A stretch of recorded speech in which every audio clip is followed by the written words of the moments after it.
कि सरना सनातन एक हो गया। हम लोग एक ही बगिया के फूल हैं, लेकिन एक सुंदर गुलदस्ता बन सकते हैं, हम मिलकर एक सुंदर माला बन सकते हैं। लेकिन जब आप नहीं कर सकते तो कैसे एक है? और जो इन्होंने कहा है, ये कहती है नगर निगम की जो चुनाव हुआ उसमें आप वोट देकर बोल रही है कि मैंने वोट दिया और मैंने आपने फोटो दिया, तो आप ये अधूरा ज्ञान लेकर समाज को दिग्भ्रमित क्यों करिए? और दूसरी बात, आपको क्या कहते हैं, उसके बाद समाज को बताना था, लेकिन आपने खूंटी को ही क्यों कहा कि खूंटी में ही जाकर आपने डीसी को क्यों किया? ये गलत है। दूसरी बात, आप पाढ़ा राजा के साथ उनकी पत्नी का सम्मान है, लेकिन पाढ़ा रानी का कोई पद नहीं, ये भी आपको नहीं पता है, ये भी आप नहीं कर रहे थे। तो उन्होंने एक आदिवासी फेस को वहां खड़ा किया। और अगर इतना भी, जब तक अपनी पत्नी से डाइवोर्स या उनकी पत्नी का मृत्यु नहीं हो जाए तब तक वो दूसरी शादी नहीं कर सकता। जिसको जला रहे हैं, तो पुतला दहन कर रहे हैं, ये अच्छी बात नहीं है। तो उन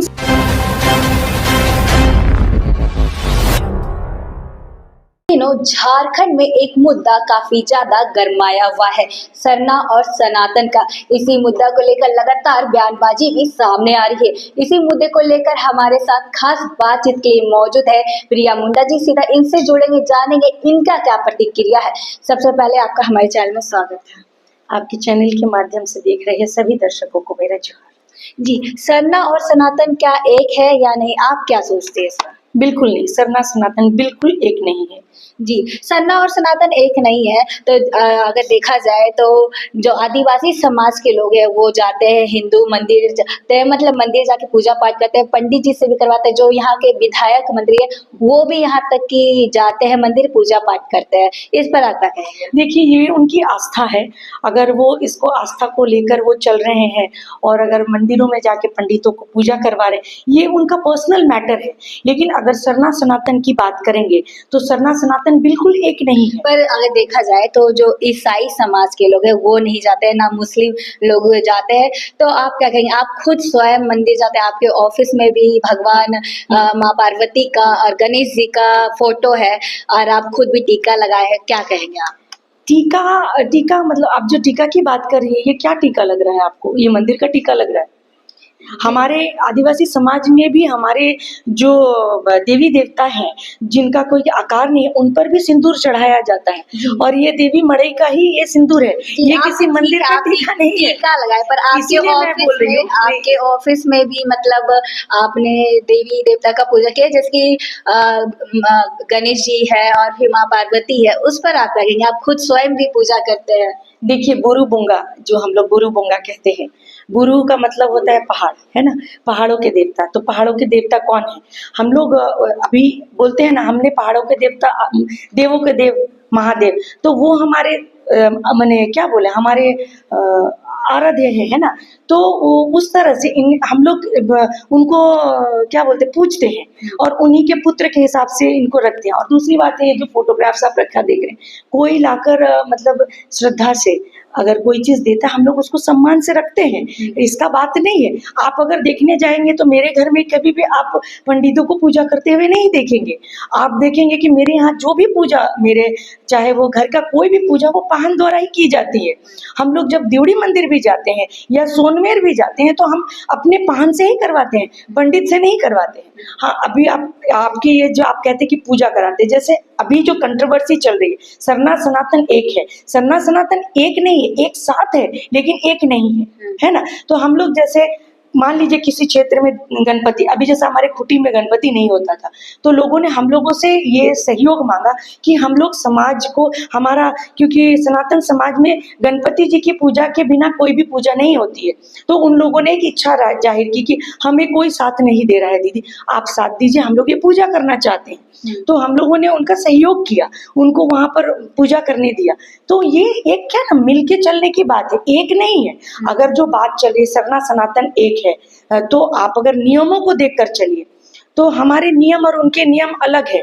अगर आप देखिए, जैसे संविधान में भी ये बोला गया है कि they will be known as, मैंने हिंदू कैटेगरी में रखा गया, बट हमारी परंपरा, जैसे हमारे पे हिंदू मैरिज एक्ट लागू नहीं होता है। अगर सरना सनातन एक है तो हिंदू मैरिज एक्ट जो है वो सनातनियों पर एप्लीकेबल है, हम लोगों पर नहीं है।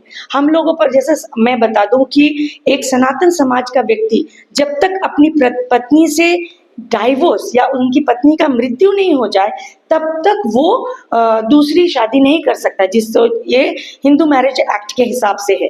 लेकिन हमारे जनजाति समाज में बाइगेमी अलाउड है, कि बहु विवाह का प्रचलन है और उसको अलाउ भी किया गया है। तो ये सारी चीजें आप में नहीं है। हमारी पूजा पद्धति बिल्कुल अलग है। हम लोग जो है प्रकृति पूजा करते हैं, हमारा कोई आकार नहीं है। हम लोग खुले आकाश में हम करते हैं, आप लोग मंदिर में करते हैं। ऐसे बहुत सारे रीति रिवाज है जो कि आपसे बिल्कुल अलग है ना। तो इस तरह से मैं ये कहूंगी कि सनातन वर्षों से एक साथ खड़े हैं, लेकिन एक नहीं हो सकते। और जो मैं आपसे एक प्रश्न पूछना चाहती हूँ, इस चैनल के माध्यम से दर्शकों से भी बहुत विनम्रता पूर्वक पूछना चाहती हूँ, ये जो लोग कंट्रोवर्सी कर रहे हैं और आज ये स्थिति ऐसी आ गई है कि भाई भाई एक दूसरे से लड़ रहा है। कल तक जो एक साथ खड़े थे, इन पॉलिटिकल माने स्वार्थ रखने वाले लोगों की प्रोपेगेंडा की वजह से लोग लड़ रहे हैं, आग जला रहे हैं, पुतला दहन कर रहे हैं। ये अच्छी बात नहीं है। तो उनसे मैं ये पूछना चाहती हूँ जो ये इनको बढ़ावा दे रहे हैं, एकदम डायरेक्टली संघ से मैं पूछना चाहती हूँ, क्योंकि ये आरएसएस के द्वारा इनको प्लांट किया गया है। तो इनका कहना है कि सनातन अगर एक है तो सनातन में वर्ण व्यवस्था है, हमारे में वर्ण व्यवस्था नहीं है। आप में ब्राह्मण, क्षत्रिय, वैश्य, शूद्र व्यवस्था है, हमारे में ऐसी कोई व्यवस्था नहीं है। दूसरी बात है, आप लोगों में भी जब आप लोगों के यहाँ विवाह होता है तो आप अपने कम्युनिटी में ही करते हैं। ब्राह्मण है तो ब्राह्मण के घर से ही बेटी लाते हैं या बेटी देते हैं, ऐसे करते हैं हम। तो अभी जो ये प्रोपेगेंडा कर रहे हैं, ये जो निशा उरांव जी कर रही है, निशा उरांव नहीं, सॉरी मैं करेक्शन कर लूं, निशा सिंगमार जो कर रही है, उन्होंने सनातन समाज में शादी कर ली। दैट डजंट मीन कि सनातन एक हो गया। हम लोग एक ही बगिया के फूल हैं, लेकिन एक नहीं है। कोई अगर उस बगिया में कोई अगर गुलाब है तो कोई गेंदा है, कोई उड़हुल है तो कोई रजनीगंधा, सबकी अपनी अपनी पहचान है, अपनी अपनी खुशबू है, एक नहीं है। हम मिलकर एक सुंदर गुलदस्ता बन सकते हैं, हम मिलकर एक सुंदर माला बन सकते हैं, लेकिन अगर हम उनको मिक्स करना चाहेंगे तो हमको एक दूसरे से तोड़ना पड़ेगा। और एक बात मैं बता दूं कि ये जो बातें होती हैं कि जो सनातन बहुत सारी चीजों माने परंपराओं को अगर लेकर चले तो बिल्कुल भिन्न है। जी, निशा उरांव का आपने नाम लिया तो हम बता दें जी, आपने उससे पहले लिया था तो हम बता दें कि निशा उरांव जो है उन्होंने कहा है कि ये दोनों एक ही माँ के बेटे हैं, सना और सनातन एक ही माँ के बेटे। इस पर आप क्या कहेंगे? उनके पास कोई अलग अलग बेटे हैं एक ही माँ के, कैसे है एक ही माँ के? अगर एक ही माँ के बेटे हैं तो जो मैं पूछने वाली थी, रह गया था प्रश्न, कि उन्होंने तो कर ली, उन्होंने अपनी मर्जी से की, इसीलिए कर ली। सिंगमार क्योंकि उन्होंने सिंगमार से शादी की है, उन्होंने एक गैर आदिवासी समाज के व्यक्ति से शादी की है, उन्होंने अपनी मर्जी से की है, इसीलिए हुआ है। लेकिन अगर मतलब क्या परंपरा या सहमति से, पारिवारिक सहमति से होता तो कभी भी ये नहीं होता। वो उरांव समुदाय से है तो उरांव समुदाय में ही शादी हो, या मुंडा हो, संथाल कहीं पर भी हो सकता है। लेकिन अगर अभी जो लोग गैर आदिवासी लोग जो इनको प्रमोट कर रहे हैं, उनसे मैं एक बात पूछना चाहती हूँ कि आप लोग जो सनातन एक का जो बोल रहे हैं और लड़ रहे हैं, और जिनको जो इसका समर्थन नहीं कर रहे उनको आप लोग बोल रहे हैं ये लोग ईसाई हैं, है ना। क्योंकि निशा उरांव जी तो डिलिस्टिंग का भी, निशा सिंगमार तो डिलिस्टिंग का भी बात कर रही है। तो ये सब मत कीजिए, क्योंकि मैं ये कह रही हूँ कि अगर आप सनातन एक कह रहे हैं तो मैं ये कहती हूँ इस लाइफ से कि हमारा यहाँ संथाल हो, मुंडा समाज के अच्छे अच्छे लड़के हैं जो अनमैरिड है, हम लोग उनके लिए बेटियां खोज रहे हैं। क्या आपके समुदाय से, सनातन समुदाय से आप लोग माने सामाजिक तरीके से अपनी घर से बेटियां देंगे? हमारे घर में, आदिवासी घर में बेटियां आप लोग देंगे, चाहे वो ब्राह्मण हो, क्षत्रिय हो, या जिस भी समाज से हो? क्या आप आदिवासी, अगर सनातन एक है तो क्या आदिवासी घर में बेटी आप अपना देंगे, या हमारे घर से अपने घर की बहू बनाएंगे? जब आप नहीं कर सकते तो कैसे एक है? और जो इन्होंने कहा है, ये कहती हैं कि एक ही माँ के बेटे, क्या प्रमाण है उनके पास?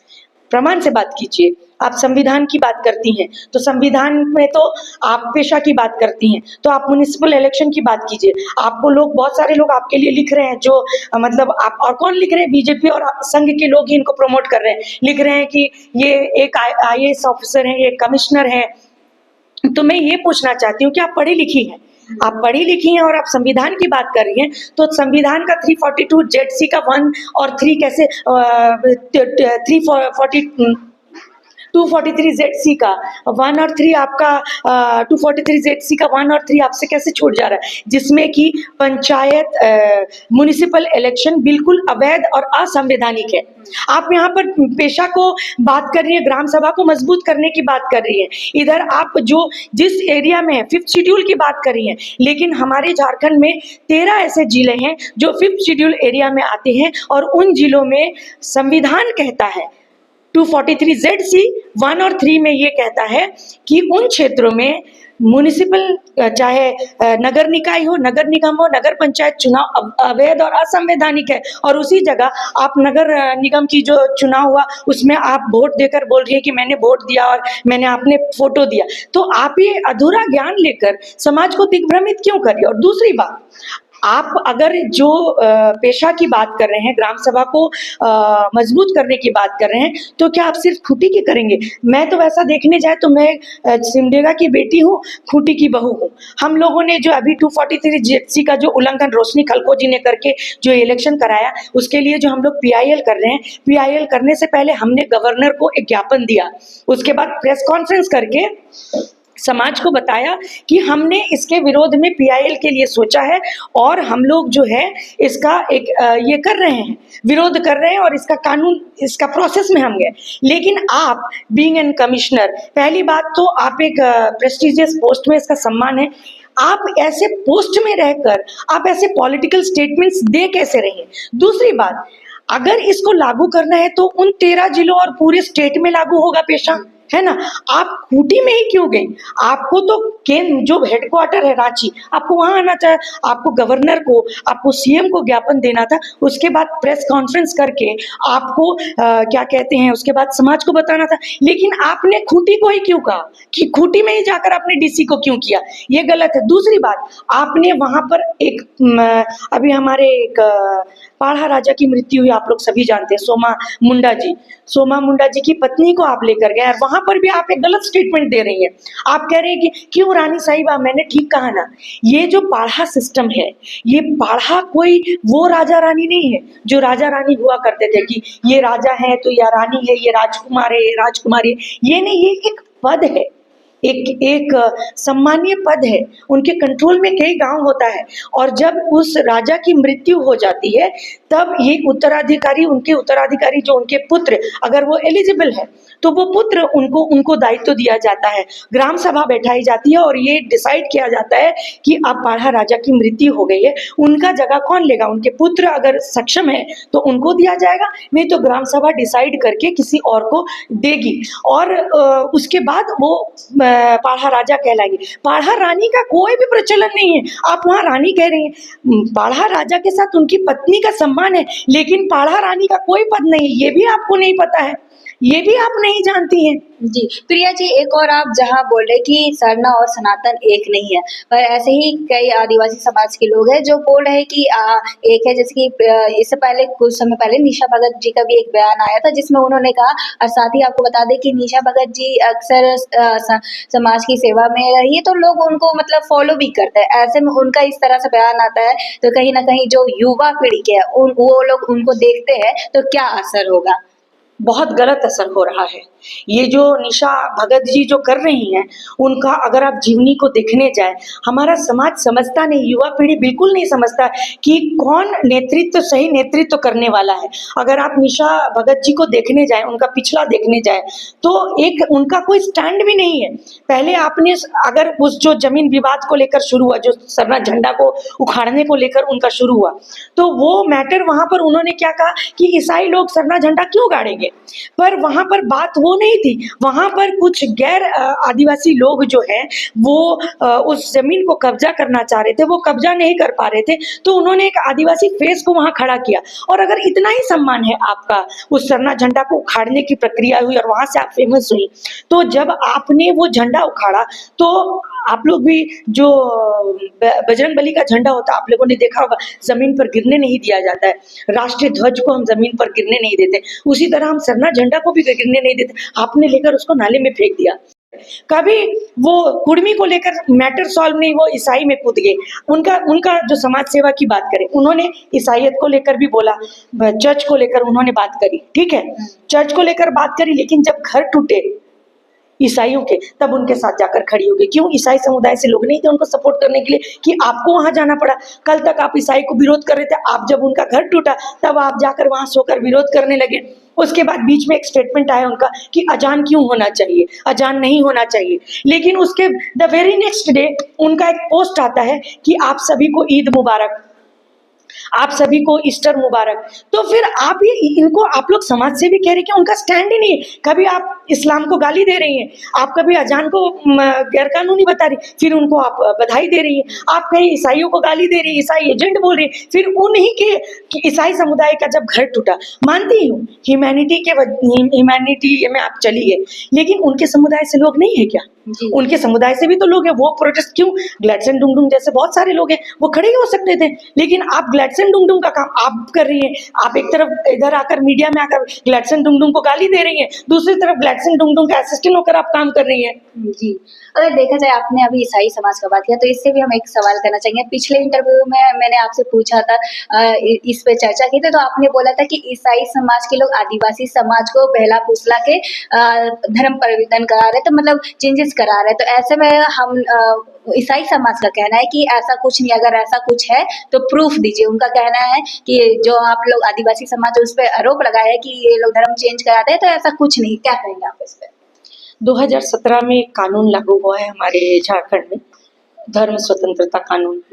आपको ये बता दें, ये कानून अब छत्तीसगढ़ में भी लागू हो गया है और इसका विरोध हुआ। और आपको ये ईसाई 15,000 ईसाइयों ने इसका विरोध किया। और मैं ये कहना चाहती हूँ कि कानून कब बनता है? जब कोई चीज़ अपराध की श्रेणी में होने लगता है, तब कानून बनाया जाता है, ताकि वो ज़्यादा मतलब अपराध की श्रेणी में जब होगा तब उसको रोक लगाने के लिए कानून बनाया जाता है। तो धर्म स्वतंत्रता कानून जो है वो लागू इसीलिए हुआ कि ये अपराध की श्रेणी में हो रहा था। अगर आप कह रहे हैं कि हम इल्लीगल कन्वर्शन नहीं कर रहे हैं, बहला फुसला कर कन्वर्शन नहीं कर रहे हैं, तो मैं ये कह रही हूँ कि आप बैप्टिज्म सर्टिफिकेट दिखाइए।